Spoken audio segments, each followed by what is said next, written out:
जरा सोच कर देखिए, जिस देश में आप रहते हैं वहाँ की मिट्टी कम से कम उपजाऊ होती जा रही है, जिससे फसल उगाना मुश्किल होता जा रहा है। भारतीय राजधानी में रेतीले तूफान की हालत बनी हुई है और अब इस इलाके के जल्द ही रेगिस्तान बनने की आशंका है। मिट्टी का रेत बनना और मिट्टी का कटाव दोनों ही चिंता के विषय हैं। Soil is the habitat. मिट्टी ही वो जगह है जो अनगिनत जीवों का घर है। उन पनपते जीवों के कारण ही मिट्टी में सब कुछ पैदा होता है। हमें खाना मिलता है, जानवर जिंदा रहते हैं। ये सब इसलिए होता है क्योंकि मिट्टी अच्छी है। जब मिट्टी अच्छी नहीं रह जाएगी, यानी कई मायनों में आपने दुनिया को बर्बाद कर दिया है। हम कार्बन की बात करते हैं, वातावरण में मिलने वाली गंदगी और कई स्तरों पर होने वाले प्रदूषण की बातें करते हैं। इससे पहले हमें सबसे बड़ी परेशानी का समाधान खोजना होगा, क्योंकि दुनिया में एक गलतफहमी है। अभियान चलाकर नागरिक या सिविक मुद्दों को पर्यावरण के मुद्दे बनाकर पेश किया जा रहा है। आज अगर न्यूयॉर्क शहर में प्लास्टिक की थैलियां तैर रही हैं, तो ये पर्यावरण का नहीं बल्कि एक नागरिक मुद्दा है। अगर हमारी नदियां प्रदूषित हैं, तो इसे ठीक किया जा सकता है।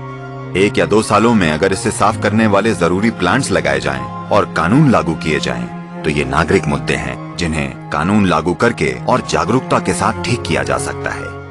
But the real issue is soil. पर असल मुद्दा मिट्टी है। संयुक्त राष्ट्र की एजेंसियों के पास पर्याप्त वैज्ञानिक सबूत हैं। वो ये साफ कह रहे हैं कि हमारी जमीन पर 80 से 100 फसलों के लिए ही खेती की मिट्टी बची है। यानी हमारी खेती करने के लायक जमीन 45 से 60 सालों तक ही बचेगी।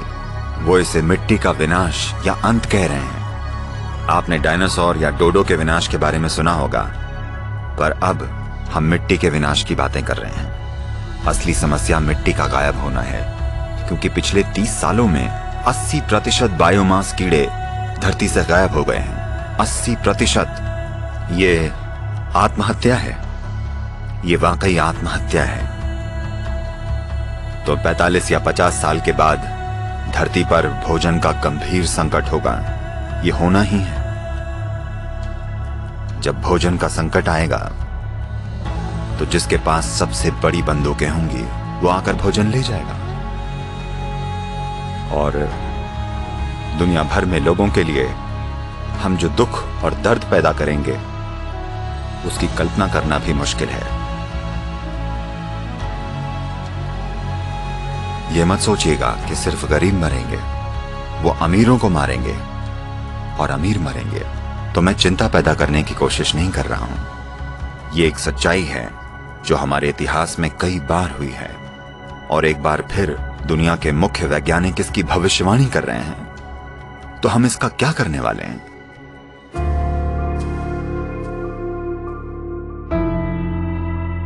मिट्टी क्यों जा रही है, कहां जा रही है? देखिए, अगर आप रेत में कार्बनिक या ऑर्गेनिक सामग्री मिला दें तो मिट्टी बन जाती है, और मिट्टी से अगर कार्बनिक या ऑर्गेनिक सामग्री निकाल लें तो ये रेत बन जाती है। अगर आप वर्षा वन में जाएं, तो मिट्टी में जैविक सामग्री का स्तर 70% से ज्यादा होगा। आमतौर पर खेती की मिट्टी में जैविक सामग्री कम से कम 3 से 6% होनी चाहिए, तभी हम उसे मिट्टी कह सकते हैं। कम से कम 3%। पर आज उदाहरण के लिए भारत की 62% मिट्टी में जैविक सामग्री 0.5 या उससे भी कम है। तो वाकई हम रेगिस्तान बनने की कगार पर हैं। ये पूरी दुनिया में हो रहा है, सिर्फ एक देश में नहीं। अमेरिका में जिस तरह से खरपतवारनाशी, कीटनाशकों या पेस्टिसाइड्स का इस्तेमाल हो रहा है, हमें यह समझना होगा कि बायोडायवर्सिटी या जैव विविधता का लगभग 82 से 86% मिट्टी के ऊपरी 12 इंचों में होता है। जब हम मशीनों से जुताई करते हैं, जैसे ट्रैक्टर 9 से 12 इंच की गहराई तक जुताई करता है और उसे खुला छोड़ देता है, इसका मतलब है हम जैव विविधता को बिल्कुल नष्ट कर रहे हैं। जैव विविधता यानी मिट्टी में मौजूद ह्यूमस। ह्यूमन शब्द ही ह्यूमस शब्द से बना है, यानी ये मिट्टी वाकई जीवित है। तो ये बहुत बहुत जरूरी है कि मिट्टी पर ध्यान दिया जाए, क्योंकि अगर आप 1/3 से 40% भूमि को पेड़ की छाया में रखते हैं, खासकर उष्णकटिबंधीय या ट्रॉपिकल दुनिया में, तो जलवायु में बदलाव को आसानी से पलटा जा सकता है। जमीन बस इसलिए गर्म होती जा रही है क्योंकि इसे जोता या पक्का कर दिया गया है। जमीन को पेड़ों से ढकना जरूरी है, चाहे जैसी भी प्राकृतिक घास, झाड़ियां, पेड़ जो भी हों, क्योंकि ये सब पर्यावरण की मदद करेंगे। और हमें यह भी समझना चाहिए कि मिट्टी एक बहुत जरूरी कार्बन सिंक है और मिट्टी ही धरती पर सबसे ज्यादा पानी सोखती है। ये मिट्टी ही है जो सारे जीवों का आधार भी है। धरती के चारों ओर औसतन 36 से 39 इंच ऊपर की मिट्टी धरती के 87% जीवों का आधार है। बायोडायवर्सिटी को जिंदा रखना अभी यही वो चीज है जो करना सबसे ज्यादा जरूरी है। अगर हमने अभी शुरू नहीं किया तो ये नहीं हो पाएगा। इसके एक हिस्से के रूप में हम ज्यादा से ज्यादा लोगों को एकजुट करने के लिए कॉन्शियस प्लैनेट नाम का एक अभियान चला रहे हैं। अभी तो ऐसा लगता है जैसे जलवायु परिवर्तन, पर्यावरण और ये सब अमीरों और ऊंचे लोगों का खेल है। नहीं, हमें इसे बदलना होगा। हम जिस खतरे का सामना कर रहे हैं उसके लिए व्यक्तिगत तौर पर हर इंसान को जागरूक होना होगा। पर्यावरण के मुद्दों को चुनावी मुद्दा बनना होगा और राजनीतिक दलों को अपने घोषणा पत्र में पर्यावरण के मुद्दों को महत्व देना होगा। हमें पर्यावरण के मुद्दों के लिए चिंता करने वाली सरकारें चुननी होंगी। ऐसा होना जरूरी है।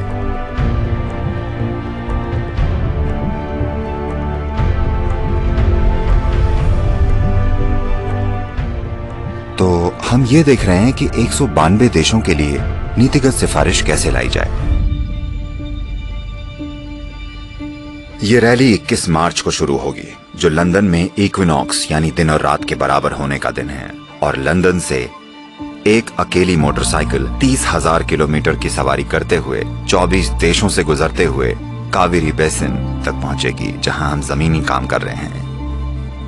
ये एक 83,000 वर्ग किलोमीटर बड़ी नदी घाटी है और वहां 52 लाख किसान काम करते हैं।